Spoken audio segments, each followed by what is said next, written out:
All right, today's project, I'm going to be painting the roll cage. I'm not trying to do anything fancy with it. I just want to get it covered up for protection. So I've gone ahead and masked off the car so I don't get anything on the exterior paint or a bunch of overspray on the floorboards. I have wiped down all of the metal on the cage with acetone and shop towels just to clean it up and get any oil off there so the paint sticks. And then all I'm really going to do is rattle can this.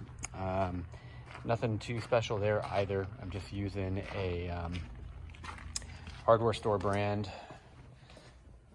Satin black is what I'm going to go with. So it's just this guy, just satin spray paint with the Paint Plus primer.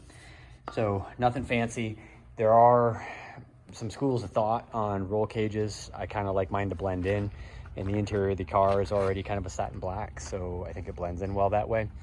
So this makes it easy to paint. You don't have to worry so much about the overspray, and you don't have to worry about the finish too much.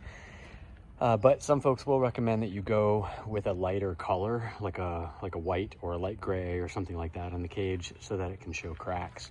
I'm not going to go that route. I'm going to go with the satin black that I did, same thing as the other car. So I'm just going to get to rattle canning this thing, and I'll show you what it looks like when I finish up.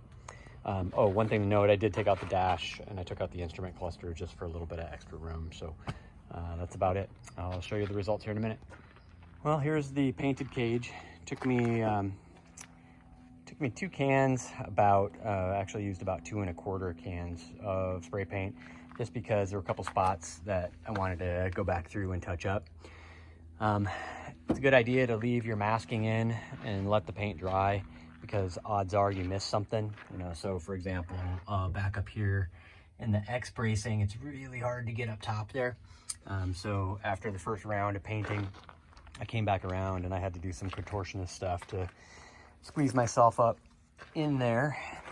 But it did work. You just got to be patient with it and give little squirts of paint so you don't run it in those hard to get to spots. So anyway, pretty easy to do. Do note that when you're doing this with spray paint, you're going to leave, like black dust all over the place. So when you're crawling around in there, you're going to get it all over you. Not a big deal, just wear junky clothes. And then the last thing to note is there's one spot that I just couldn't get, which is right here. So Spec Racing did such a good job of tucking the bars up by the A-pillar that I just could not get down in there in the corners. So when I pull the glass, I've got a crack over on the passenger side. When I pull the glass, I will get in there and give it a couple of squirts just to finish it up. But otherwise, that's it. Painted roll cage.